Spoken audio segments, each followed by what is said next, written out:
ভগবান তথাগত বুদ্ধ মজ্জিম নিকায়ের ছুল্য পুণ্যনাম সূত্রে তথাগত বুদ্ধ এই 5 প্রকারের অসৎ পুরুষের দানের ব্যাখ্যা করেছেন। বুদ্ধ বলেন, হে ভিক্ষুগণ, এই জগতে এমন অনেক অসৎ পুরুষ আছে, তাদের দান হলে এটা অসৎ পুরুষের দান হয়। কীরকম? প্রথম হচ্ছে আসাকাচ্ছা দানাং দেতি, আসাকাচ্ছা দানাং দেতি, অর্থাৎ অগৌরব করে দান করা। অনেক মানুষ আছে দানটা করার সময় গৌরব করে দান করে না, অর্থাৎ যদি বলে অনেকটা শ্রদ্ধা মতন, অর্থাৎ শ্রদ্ধা করে তিনি দানটা প্রদান করে না, এমনি দেওয়ার আছে দিচ্ছি। অনেকে আছে যেমন নিমন্ত্রণ করছে, ওনার ইচ্ছা নাই নিমন্ত্রণ করার, কিন্তু গ্রামবাসী ধরবে, মানে বাধ্যতামূলক না বলতে হবে, ওই অর্থে তিনি বলতেছে। যেমন অনেক মানুষকে দেতি, অর্থাৎ অগৌরব করে দান করা, এটাকে বলা হয় অসৎ পুরুষের দান। এই দানটা কিন্তু সৎ পুরুষের দান নয়, এটা হচ্ছে অসৎ পুরুষের দান।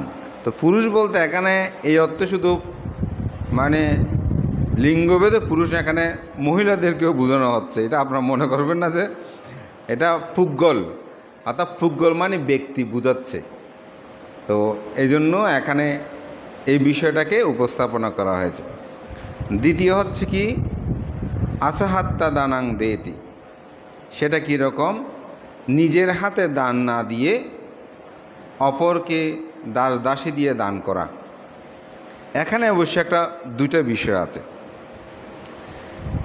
একটা বিষয় হচ্ছে মানুষটাকে আমার দিতে ইচ্ছে করতেছে না, উনি দরিদ্র, নিকৃষ্ট, ছোট, হীন লোক, এরকম মনে করে আমি কেন দেবো, অমুক দিয়ে দাও। অনেক সময় কর্মচারী বা দাস দাসী যারা আছে তাদেরকে বলতেছে এই তুমি দাও, অর্থাৎ ঘৃণা করে তুচ্ছ করে নিজে দিচ্ছে না, অপরকে দিয়ে দেওয়াচ্ছে। নিজের টাকা কিন্তু দিচ্ছে, অপরকে দিয়ে, এরকম অনেক হয় না? এটা হচ্ছে অসৎ পুরুষের দান। নিজের হাতে না দিয়ে অপরকে দিয়ে দান দেওয়া, নিজে না দিয়ে অপরকে দিয়ে, এরকম অনেক মানুষ আছে। তো বলে এটা ওকে দাও। আবার যদি এরকম হয়, যেমন আমরা সঙ্গদানে গিয়েছি, অনেক সময় দেখা যায় যে দাতা যিনি, উনি শ্রদ্ধা করে অপরকে দিয়েও দেখাচ্ছে যে ওদের মধ্যে যেন একটু আনন্দ পায়, প্রীতি পায়, যে মনে করতেছে না উনি অতিথি এসেছেন, ওনার দিয়ে দানটা দিই। এই অর্থে কিন্তু আবার অসৎ পুরুষের দান হবে না।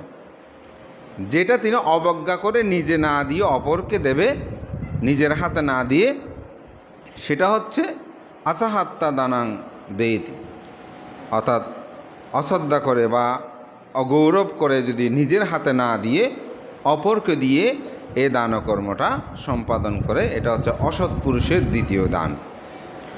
অসৎ পুরুষের তৃতীয় দান কি?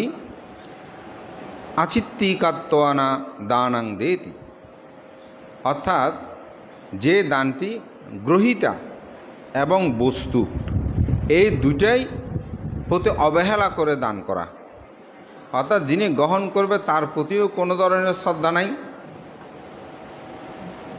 অর্থাৎ যাকে দিচ্ছে তার প্রতি যে বস্তুটা দিচ্ছে, যে জিনিসটা দিচ্ছে, ওই জিনিসটাও কোনো ধরনের গুরুত্ব নাই। এই ধরনের অনেক দান আছে। এটা যদি একটা উদাহরণ দিয়ে বলে, ফালাসোয়িং দেয় না অনেকে, তো ফালাসোয়িং অনেকেই এমনি দেওয়ার আছে, দিচ্ছে, বস্তুগুলোর প্রতিও কোনো শ্রদ্ধা নাই।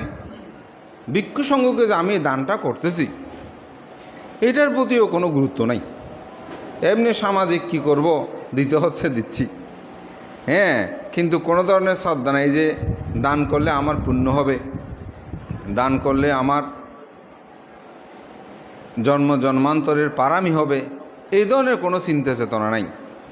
যেমন এখানেও আপনারা যখন দক্ষিণা প্রদান করেন, তখন অনেকের মধ্যে দেওয়ার আছে দিচ্ছি, কিন্তু এটার মধ্যে গভীর শ্রদ্ধা টাকাটা দরকার। তাই আমি যখন সৎ পুরুষের ব্যাখ্যা দেবো তখন সেটা পাবো, আগে অসৎ পুরুষের কথাটা বলে। অর্থাৎ এরকম অবহেলা করে, অবজ্ঞা করে আপনি যখন দানীয় বস্তু যেটা দান করবেন, যেটা দান করবেন এবং গ্রহীতা এই দুইটার প্রতি অবহেলা করে যখন কোনো দানকর্ম সম্পাদন করবে, তখন আচিত চিত্তকাত্তয়া দানাং দেতি, অর্থাৎ গ্রহীতা ও দানীয় বস্তুকে প্রতি অবহেলা করে যে দানটা করা হয় এটা অসৎ পুরুষের দান।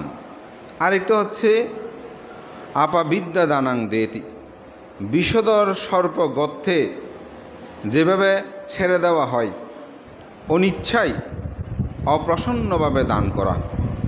কিছু কিছু দান আছে, যেমন সর্প, সাপ। একটা সাপ যখন আসে আমরা কি করি, সাপটাকে বাড়ি থেকে বের করে যে কোনো প্রকারে কোনো একটা গর্তে কোনো জায়গায় তাড়িয়ে দিতে পারলে ভালো হয়, এরকম হয় না? তো অনেক সময় অনেক দাতা আছে, এখন ভিক্ষু সংঘ বলেন বা আত্মীয় স্বজন গিয়েছে, এখন কি করব, কোনো রকমে দিয়ে তাকে তাড়িয়ে দেওয়া, এখন ঝামেলা করতেছে, হবে না। এই দানটা আমারও হয় মাঝে মধ্যে বান্ধে কেন, আসলে এখন এক মহা যন্ত্রণায় আছি। মহা যন্ত্রণায় বলে প্রতিদিন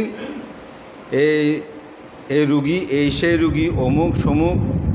এখন বুদ্ধের কথা শোনাটা বেশি দরকার। বুদ্ধ বলেছিলেন টাকা পয়সা না নেওয়ার জন্য, না ধরার জন্য। এটা যদি সত্যি হতো আসলে আমরা খুব শান্তিতে থাকতে পারতাম। বুদ্ধের কথা শুনি না, দুঃখ বেশি।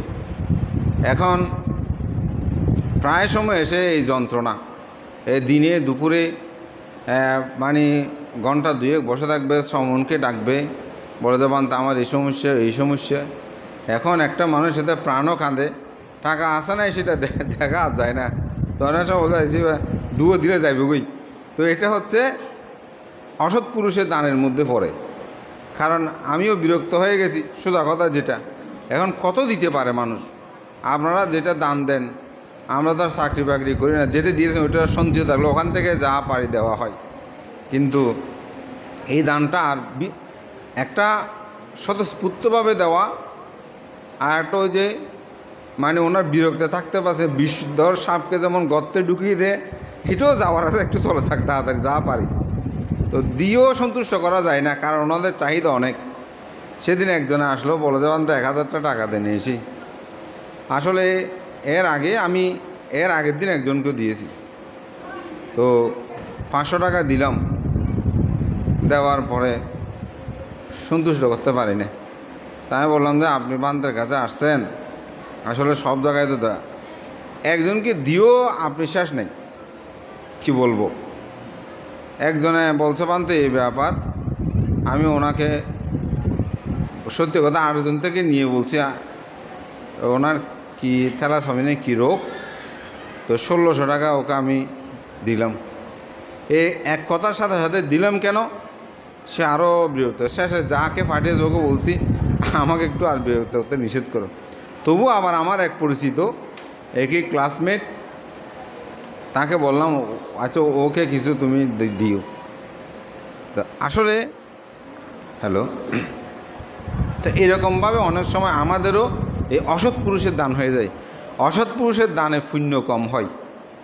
এই দানটা করতেছি যেও ওই বললাম বিশ্ব সাপকে যেমন তারে আপনাদের মধ্যে হয়, যেমন কোনো একটা আত্মীয় জ্ঞাতি আপনাদের বাড়িতে এসেছে, এসে বলে যে আমাকে অমুকের জন্য সাহায্য করো, এটা করো, এরকম বলে।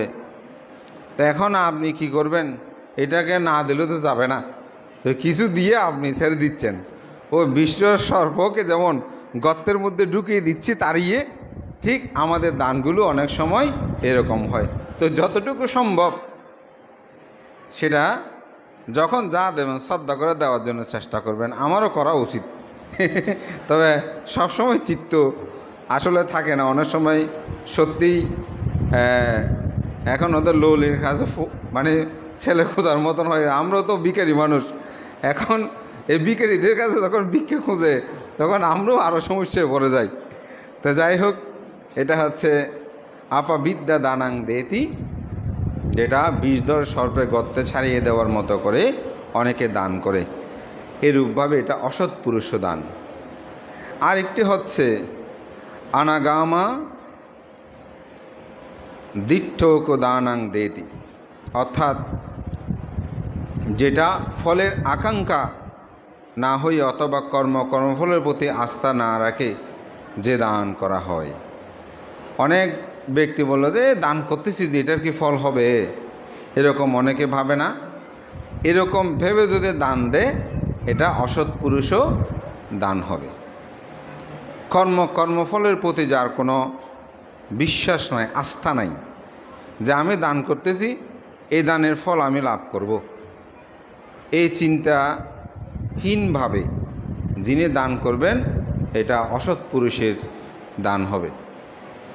যেমন আপনি ধান রোপণ করছেন, তা আপনি যদি ধান গাছ রোপণ করার সময় ভাবেন যে ধান বোধহয় পাবো না, তাহলে এটা অবহেলায় তো রোপণ করে দিয়ে আসলে হবে না, এটাকে ঠিকঠাক করতে হবে। তা আপনি যদি সেরকম না করে এমনি দান করা আছে দিয়ে দিয়েছেন, কিন্তু ফল আশা করেন না, বোধহয় ফল পাবো না এরকম, তাহলে কিন্তু সে দান হবে অসৎ পুরুষ দান। এই 5 প্রকার হচ্ছে অসৎ পুরুষ দান। তো বুদ্ধ বলছেন যে মধ্যম নিকায়ে যে এটা হচ্ছে অসৎ পুরুষ দান, এ দান থেকে যেন বিরত থাকে, অর্থাৎ সৎ পুরুষ দান। এখন সৎ পুরুষ দান কি? সৎ পুরুষ দান হচ্ছে শ্রদ্ধায়া দানাং দেতি, আপনি যে দানটি করবেন সে দানটির যেন শ্রদ্ধা থাকে, অর্থাৎ কর্মফলকে বিশ্বাস করে, নির্বাণ বিশ্বাস করে এই দানের ফল হবে এরকম করে বিশ্বাস আনয়ন করে আপনি যে দানটি করবেন, এটা হচ্ছে আপনার শ্রদ্ধায়া দানাং দেতি। এটা আপনার মধ্যে শ্রদ্ধা থাকতে হবে, তখন গৌরব উৎপন্ন হবে যাকে দানটা আপনি করবেন। এটা হচ্ছে সৎ পুরুষের দান। দ্বিতীয় কি? সাকাস্যা দানাং দেতি, অর্থাৎ দানীয় বস্তু এবং গ্রহীতার প্রতি আপনি গৌরব করে দান করবেন। ওইটা তো চিত্তে, কিন্তু দেওয়ার সময় যেন তাদের প্রতি গৌরব থাকে না, উনি এ দান গ্রহণীয়। যেমন মাকে সেবা করবেন, পিতাকে সেবা করবেন, এখন করার আছে করছি না, তাদের প্রতি গৌরব করে সেটা করতে হবে। আপনি অর্থ দিচ্ছেন, বৃত্ত দিচ্ছেন মা বাবাকে, ওগুলো দেওয়ার সময় গৌরব করে দিতে হবে। শ্বশুর শাশুড়িকে সেবা করতেছেন, এটা গৌরব করে দিতে হবে, গৌরব করে সে সেবাটা দিতে হবে। যদি সেটা না দেন তাহলে আপনার দানের যথার্থতা, গৌরবনীয়তা দানটা হবে না। তো গৌরব করে যাহা দান করবেন, অধিকত অগৌরব এটা হচ্ছে গৌরব। তো এবারে সাক্ষাৎসা দানাং দেতি, এটা দানটা মহাফলদায়ক হয় এবং এ দানীয় সকল বিষয় যেন সুন্দরভাবে সুচারুরূপে সুসম্পন্ন করে। কালে না দানাং দেতি, তৃতীয় দান, অর্থাৎ সমুচিত দান করা। সমুচিত দান কি? যখন যে দানটা প্রয়োজন সেটা দান দেওয়া। যেমন এখন ধরেন বর্ষাকাল, এখন যদি আপনি কিছু দান করেন, ধরেন বর্ষাকালীন সময়ে কি কি প্রয়োজন, যেমন আপনাদেরকে যদি এখন আজকে অষ্টশীলদারি, আপনাদেরকে যদি কোনো খাদ্যদ্রব্য দান করে 12টার আগে দিতে হবে, কিন্তু 12টার পরে যদি আপনি আম, কলা, লিচু এগুলো সব নিয়ে এসে দান করেন, এটা কালে না দানাং দেতির যথার্থতা, অর্থাৎ যেটা যে সময় প্রয়োজন সে জিনিসটা দান করা। এই জিনিসটা দান করলে কর্মের বিপাকও সেরকম হয়। কর্মের বিপাকটা কীরকম? আপনাদের অনেকের মধ্যে দেখবেন আপনার এই জিনিসটা আজকে খুব প্রয়োজন, মানে মনে মনে ভাবতেছেন, কাউকে বলেন নাই, হয়তো দেখবেন আপনার স্বামী অথবা আপনার স্ত্রী অথবা আপনার পুত্র ওই জিনিসটা নিয়ে হাজির হয়ে গেছে। এটা হচ্ছে ওই কালে না দানাং দেতি, অর্থাৎ কোনো ব্যক্তির বা কারো কোনো সময় অসুবিধা হয়েছে, সে সময় আপনি সাথে সাথে জিনিসটা দিয়েছেন, তখন সেটা উপকার। যেমন একটা মানুষ খুব ক্ষুধার্ত, অসুস্থ, আপনি তাকে খাদ্য দিলেন, সেবা দিলেন কালে, এটা আপনার যথাকালে দানীয় কর্মটা সম্পাদন করে। এটা হচ্ছে সৎপুরুষের দ্বার। কালে না দানাং দেতি, সমুচিত দান করা, যখন যেটা প্রয়োজন সেই বিষয়টা দান করা। যেটা প্রয়োজন নেই সেটা, আমাদের কতগুলো যেমন দানীয় বস্তু অনেক সময় দান করে, এই থাল বাটি বালতি কতগুলো দিতে দিতে। এখন ভিক্ষুরা গাড়িতে, সবার তো আর প্রাইভেট গাড়ি নেই, এই বালতি কতগুলো নিয়ে গাড়িতে উঠতে এমনি কত সমস্যা, ওদেরকে কত ধরনের কথা বলে। হ্যাঁ, তো বিষয়টা হচ্ছে সেটা, তখন ওটা সমস্যায় পড়ে যায়। এখন বান্ধবরা বলতে বা ঠোঁট এখন যারা পুরনো অনেক কথা বান্ধব সব তো বালটুকগুলো এটা টালাটে কিলে করো, স্বাভাবিক। তো এখন আপনাকে দানটা করতে হবে, দান উচিত। অনেকে এটা করে, ভানতে আপনাদের কি প্রয়োজন, বিহারের জন্য কি লাগবে। যেমন আপনার যে চটগুলোতে বসেছেন এগুলো সব অনেক শ্রদ্ধাবান দায়কের দ্বারা দান হয়েছে, অনেক সঙ্গদানে বিভিন্ন বানতে পাতনা বানতে কী প্রয়োজন হবে একটু বলুন। তো আমরা বলি যে এরকম, যেমন একজন বলতে যে বানতে কী প্রয়োজন, সেদিন আমাদের এখানে উপাসিকেরা, তা আমরা বললাম যে একটু ফ্যান চেঞ্জ করতে হবে, আপনারা চাইলে ফ্যান দান করতে পারেন, যে কিছু ফ্যান চলতেছে না ঠিক মতো, তাহলে এটা খালে প্রয়োজন হয়েছে। এমন কিছু দান করে যে দানগুলো আসলে ভিক্ষুদের আর প্রয়োজন হয় না, ব্যবহার হয় না। তো যেটা প্রয়োজন হয়, বিহারের জন্য প্রয়োজন, ওই জিনিসগুলো আমরা দান করতে পারি। যে এবং ব্যক্তি বিশেষের ক্ষেত্রে যখন যার যেটা প্রয়োজন সেটা সেরকমভাবে দান করা। অনাজ্ঞাহিত চিত্ত দানাং দেতি, এটা হচ্ছে কৃপণতা বা অনুরাগ বর্জন করে দান করা। দান করার সময় কৃপণতা রাখা যাবে না। কৃপণতা রাখা মানে কি, অনেক সময় দান করতে মানুষ বেশি হিসাব করে। হিসাবটা কীরকম, 5 টাকা দিলে এমন হবে, আমার তো খরচ হয়ে যাবে, এরকম করে দান করে। আমি আমার পরিবারের কথা বলছি না, আমি একটা বিষয় সেটা দেখেছি যে আমার যিনি বড় দাদা উনি একটা সঙ্গদান করেছে, অনেক ভিক্ষু সংঘ, প্রায় 100-150-এর উপরে ভিক্ষু সংঘ হবে। তো আমাদের গ্রামে একটা শ্মশানে আমরা গেট সহ ওয়াল দান করেছে, মা বাবার স্মৃতিস্তম্ভ সহ। তো ওইটা উৎসর্গ অনুষ্ঠান, আমাদের মহামান্য তখন সংবাদ ডক্টর ধর্মসেন মহাতেরও ছিলেন, ভান্তে সহ বরণ্য প্রায় ভিক্ষু সংঘর উপস্থিত ছিলেন। তো ভিক্ষুদের দানীয় পাতীয় এগুলো বিষয়ে আমাকে সম্ভবত 1,02,000 টাকা হাতে দিয়েছেন এগুলো। তো আমি এগুলো দান মানে সব ডিস্ট্রিবিউশন করার পরে তো ওনাকে বলতেছি একটু বান্ত মুখ এরকম দিল, তুমি বলতে এত হিসাব করার দরকার নেই, এগুলো দান করেছি। তো আমি এখানে আরও 8,000 টাকা না কত উদ্বৃত্ত আছে, তো দেখি ওনাকে দিলাম। তো উনি টাকাগুলো নিয়ে আরও সম্ভবত 2,000 টাকা দিয়ে আমাকে দান করে দিলেন। তা আমি বললাম যে একটু হিসাব আছে, বলে যে আমার বাবু দান করার সময় হিসাব করতো না, তো দান করা আমি একটা বাজেট নিয়ে নেমেছি, ওইভাবে আমি দান করতে এত হিসাব করে দান করা ঠিক নয়। যাক, উনি বড় ভাই, আমি ভিক্ষু হলে আমাকে যখন আমি আর কিছু বলি নাই, উনি শ্রদ্ধা করে দিয়েছে, আমিও নিয়েছি। তো পরে আমি এই বিষয়টা চিন্তা করলাম, তখনকার মানুষরা তো এত বেশি বইপত্র পড়েনি আমার বাবারা। এখন আমার দাদাটা আমার বাবা থেকে শিক্ষাটা নিয়েছেন, কিন্তু আসলে এই বিষয়টা কি, তো এটাই হচ্ছে আসলে যে একটু আগে বললাম, অনাজ্ঞাহিত চিত্ত দানাং দেতি, অর্থাৎ আপনি যখন দান করবেন হিসাব করলে কৃপণতা আসবে, কিন্তু আপনি যখন হিসাব করবেন না কৃপণতা আসবে না। তবে বেহিসাবি হওয়াও ঠিক না। বেহিসাবি মানে আমার ক্ষমতা আছে 50,000 টাকা দান করার, আমি 5,000 টাকার হিসাব করলে হবে না। অর্থাৎ আমি একটা বিষয় নিয়ে নেমেছি, যা আছে যেরকম আমি দান করব। যেমন এক জায়গায় ভিক্ষু সংখ্যা বেশি হয়েছে, তো বেশি হয়েছে আর তো উনি দাতা হয়তো আপনাকে কেফাং করছে এরকম করে উনি জিজ্ঞাসা করতেছে, আপনাকে তো দক্ষিণে দেবো, পাথেও দেবেন, এরকম। তো আমিও ওই ভিক্ষু যেগুলো আসছে, যেহেতু ফাং ছাড়া এসেছে, আমিও মনে মনে ভিক্ষুদের প্রতি মানে একটু রুষ্ট হয়েছে, ফাং ছাড়া কেন আসবে। তো আমি বিহারে যখন গেলাম, গিয়ে বান থেকে বললাম, বানতে আজকে তো সঙ্গদান একটা এরকম ঘটনা হলো, এই ভিক্ষুগুলো ফাং ছাড়া আসছে কেন। তো তো ভান্তে আমাকে একটা কথা বললেন, অনেক বড় ভান্তে, হয়তো বা ইবা আর দেশের শেষটি ডইলে মানুষ পয়সা হলাম, তো এরে বানতে দুও তিন আসি দেরি, তো শেষটি মানুষ ইবার তো যেটি হয়েছে আছে গরিব লোক হতা আছে, ইবে কি আর 500 বানতে দান দক্ষিণে দিলে কি শেষ হয়ে দেবি না। তখন সাথে সাথে আমার মন পরিবর্তন হয়ে গেছে, আসলে বানতে তো ঠিক বলেছে, হয়তো 2-4টা বানতে একটু বেশ হয়েছে, উনি অভাবী হলে কথা ছিল, ওনার তো কোটি কোটি টাকার কোনো অভাব নাই, তো সে ব্যক্তিটা কি আর 5টা ভিক্ষুকে দান দিয়ে দিতে পারতো না? বড় শেষ মানুষ এরকম অনেক সময় ভাবে।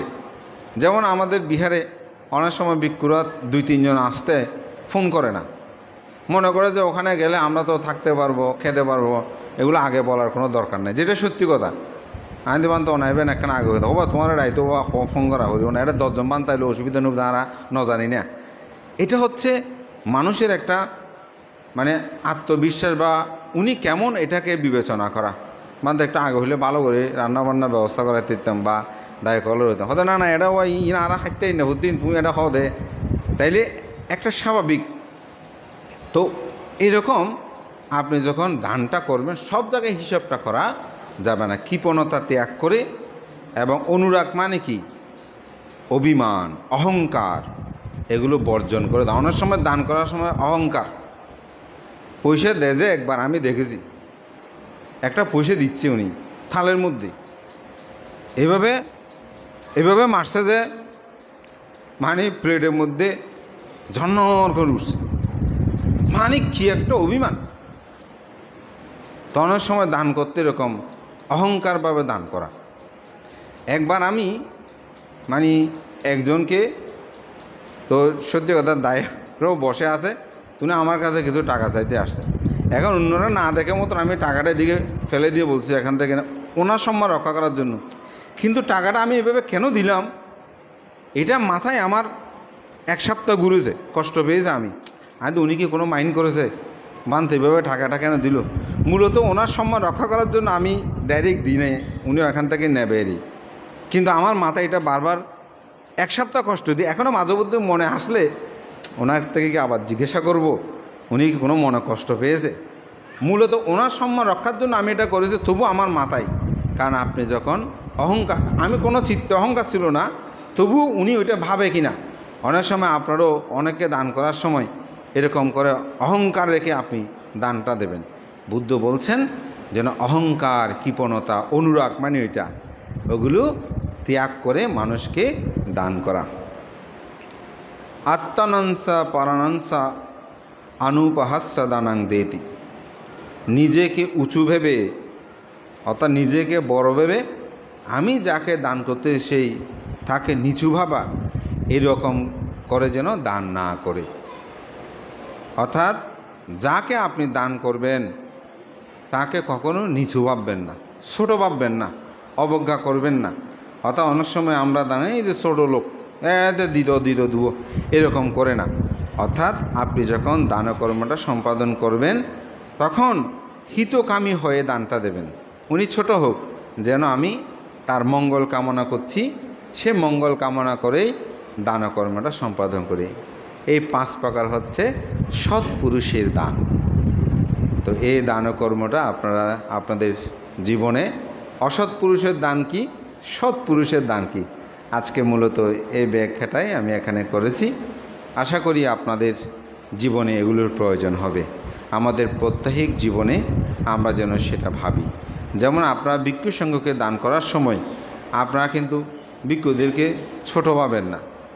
আবার কিছু মানুষ আছে, আমি একজন ঢাকার এক সংগঠনের বড় নেতা, তো সেই সোশ্যাল মিডিয়ায় লিখতেছে, বলে যে সব গরিব মানুষের সন্তান, হীন ছোটো লোক, এরা সবাই ভিক্ষু হয়, এরা বড় বড় এরকম দান লাভ করে, এরকম তুচ্ছ করে। তো আমি মানুষটার কথা শুনে খুব অবাক হলাম। এই কিছু কিছু দানও করে উনি, এত বেশি করে দেয় তা না, শুনেছি কিছু কিছু, কিন্তু ওনার এই লেখাটা পড়ে আমি অবাক হলাম যে উনি তো অসৎ পুরুষ, উনি অপরকে হেয় করে। ভিক্ষুর সঙ্গে কি সবাই নাকি আসছে যে এখানে?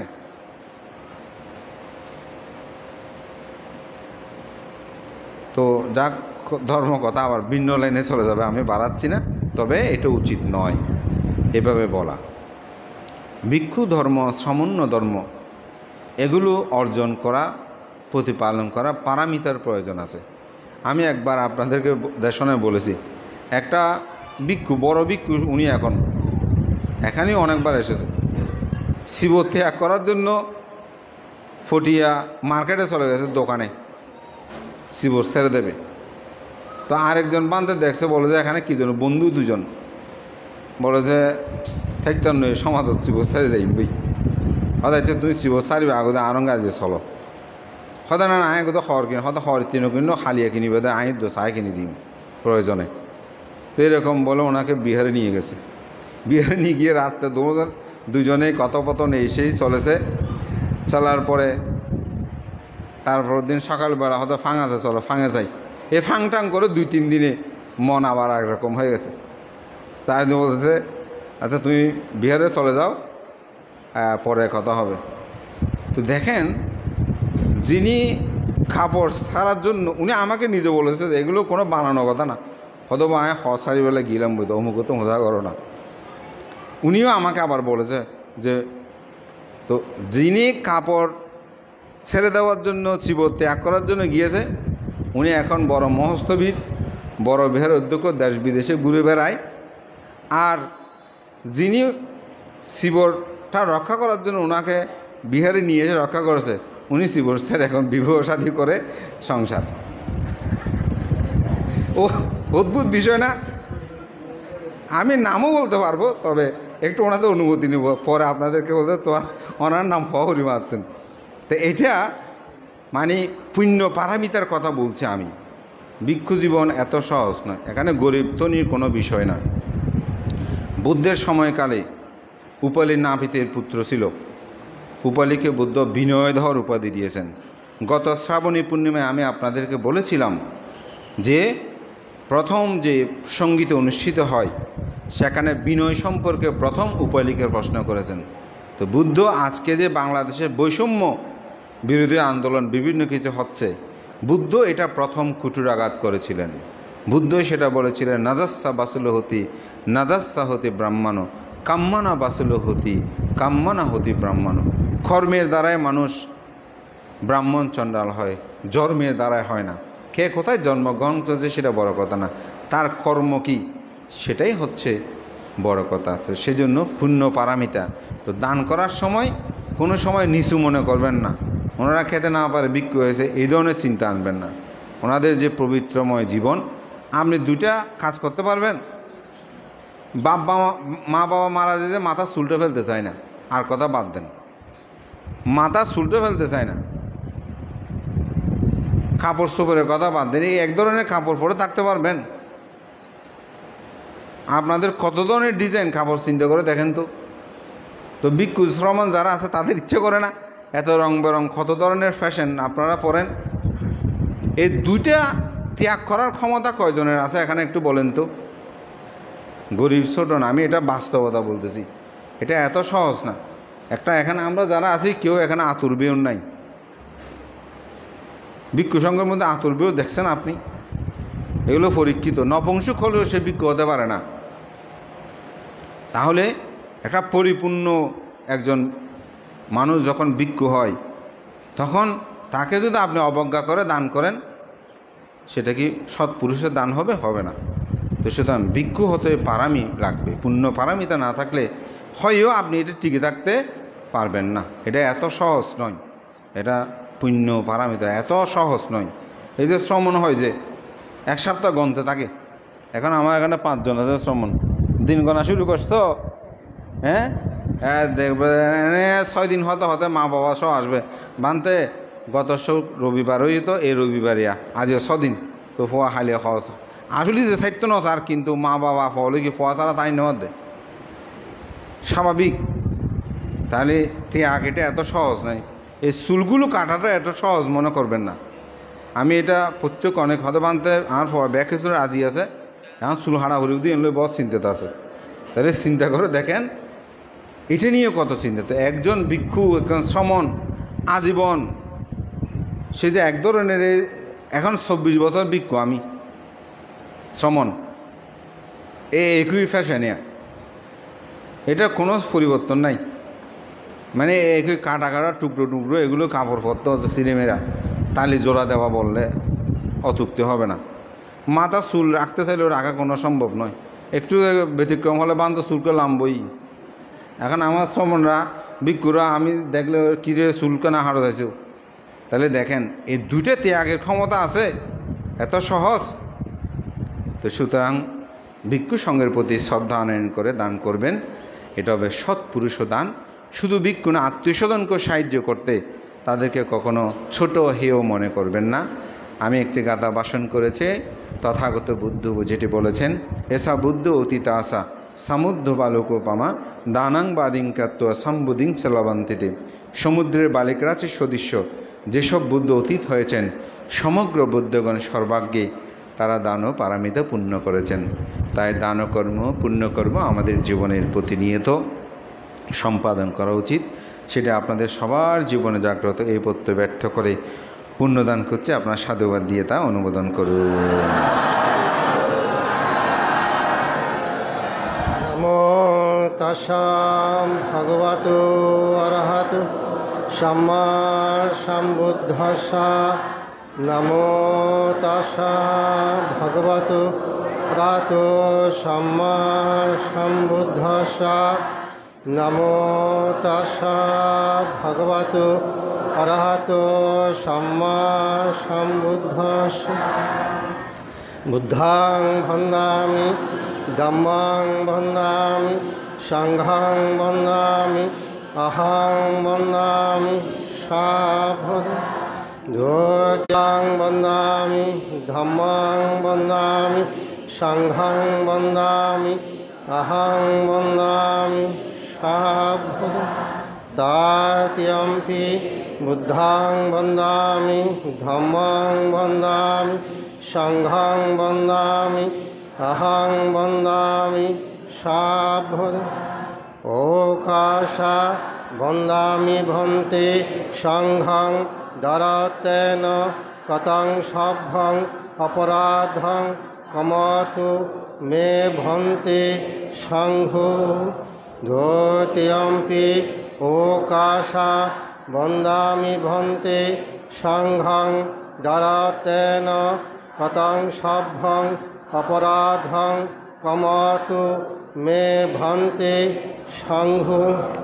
তাত্যম্পি ওকাশা বন্দামি ভন্তে সংঘং দরতেন কতং সভ্যং অপরাধং মে ভন্তে সংঘো।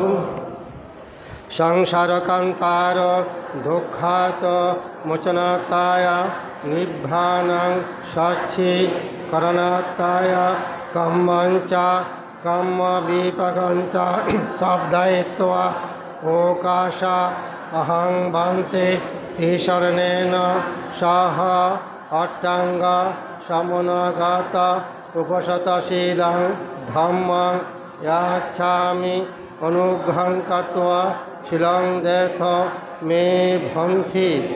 দ্বৈত্যম্পি ওকাশা অহং বন্তে ঈশ্বরেণ সহ অষ্টাঙ্গ সম্পন্নগত উপসতশীলং ধম্মং ইয়াচ্ছামি অনুঘ্রং কত্বা শিলং দেখ মে ভন্তি।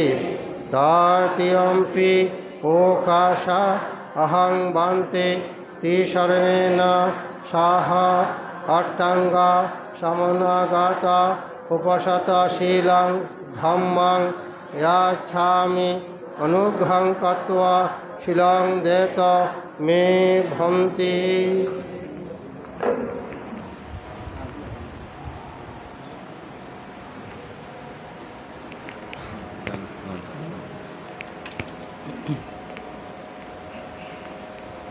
यमहं वदामि तं वदेथा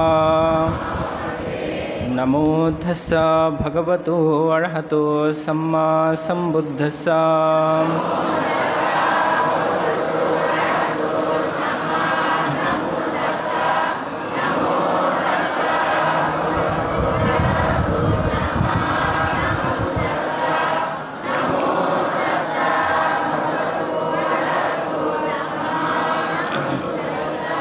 बुद्धं शरणं गच्छामि धम्मं शरणं गच्छामि संघं शरणं गच्छामि द्वितीयंपि बुद्धं शरणं गच्छामि द्वितीयंपि धम्मं शरणं गच्छामि द्वितीयंपि संघं शरणं गच्छामि तृतीयंपि बुद्धं शरणं गच्छामि तृतीयंपि धम्मं शरणं गच्छामि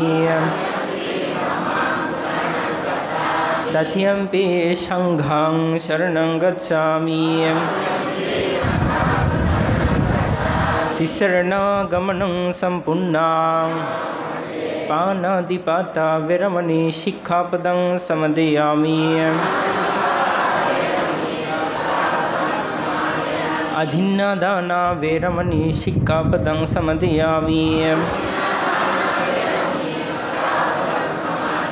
अब्रह्मचर्य विरमणि शिक्षापदं समदयामि मुसावदा विरमणि शिक्षापदं समदयामि शूरामेर्या मज्जपमदट्ठना विरमणि शिक्षापदं समदयामि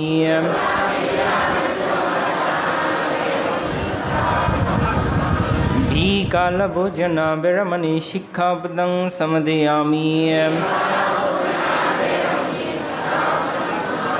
नच गीता वादिता विसुकदर्शना मलगंधा विलेपाना धारणमंडना विभूषणटाना वेरमणि शिक्षापदं समदयामि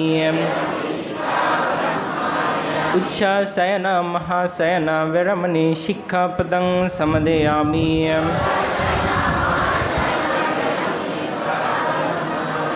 साधु साधु सदो इमं तिसरणसद्दिं अट्ठङ्गसम्पूर्णगातोपसतशिलं धम्मं सदुकं सुरक्षितं कृत्वा अपमादीनशिलं सम्पदीता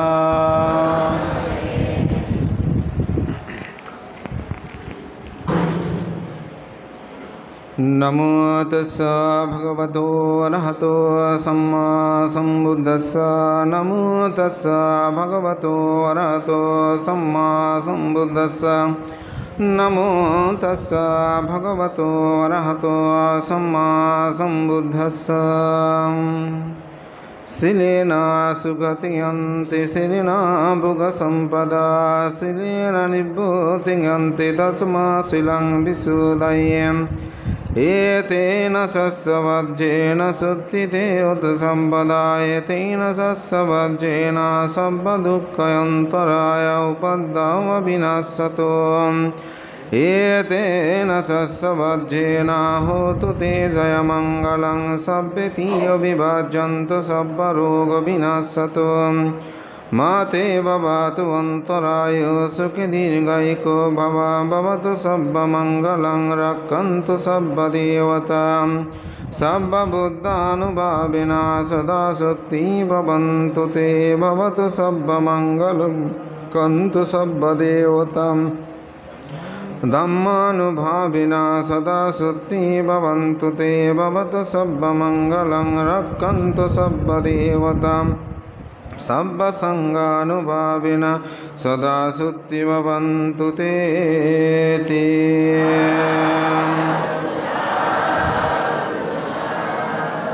बुद्ध पूजा आदि उत्सर्ग सबाई एकसाथे बोलুন नमो तस्सा भगवतो अरहतो सम्मा सम्बुद्धस्सा नमो तस्सा भगवतो अरहतो सम्मा सम्बुद्धस्सा नमो तस्सा भगवतो अरहतो सम्मा सम्बुद्धस्सा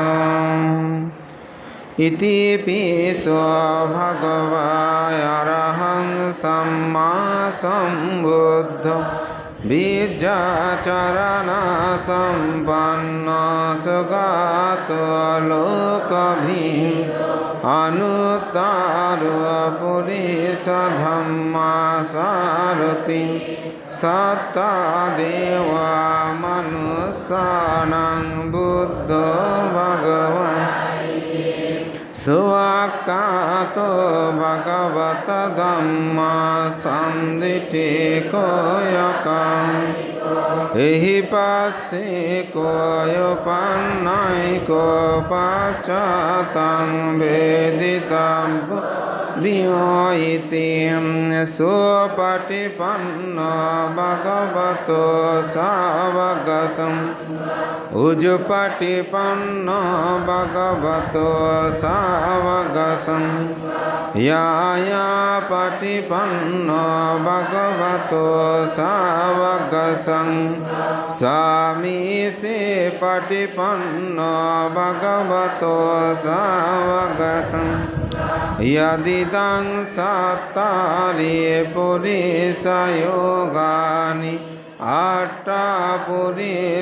अष्टपुरुषपुग्घम् एषा भगवतो सावकसम् आहुनीय पाहुनीय धक्किनीय अञ्जलिकरणी अनुत्तरं पुण्यकेतं लोकासत् वन्दामि सत्यं सब्बटनेषु पठिते शारीरिकधातु महाबुद्धि बुद्धरूपं सकलं सदा इति निरुदा समपट्टितो उट्टहित्वा निसिन्नस्य भियं भगवतो अरहतो सम्मा सम्बुद्धस्य इमीनां पुप्पेनां उदकेन दीपेन धूपेन आहारेण पूजो पचरेहि बुद्धो पचेकबुद्धो अग्गशावका महाशावका अरहन्तनां पूजेमि पूजेमि इदानी वन्यनापि सुवर्णानां गन्धेनापि सुगन्धानां सन्टेनापि सुसन्तानां किप्पमेव दुर्वर्णां दुर्गन्धनां अनिच्छतां पापुनिच्छति शिवलियां महातेरो लाभिनां सट्टतङ्गतो महन्तां पुयवन्तां तां अभिबन्धमि सब्बुदम् इमेहि नानाविधेहि कार्यबुद्धेहि पूजो पचरेहि अग्गलाभि शिवलिनामा महातेरां उद्दिश्ये पूजेमि पूजेमि पूजेमि ओकाश वन्दमि बन्ते महां इद्धि सम्पन्नो अरहं उपगुप्तो महातेरं दरत्तेन कथं सब्बं अपराधं क्षमातो मे वन्ते इमेहि नानाविधेहि कार्यबुद्धेहि पूजो पचरेहि महा इद्धि सम्पन्नो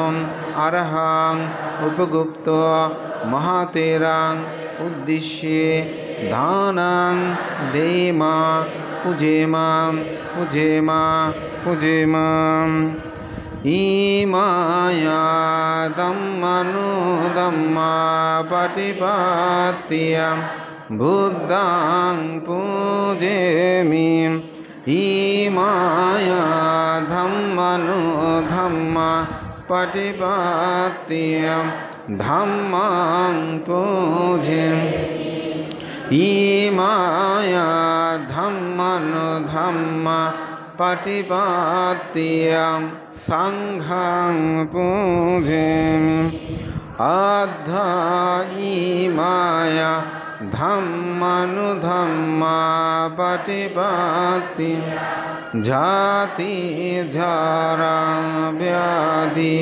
maradhamma parimosissamiti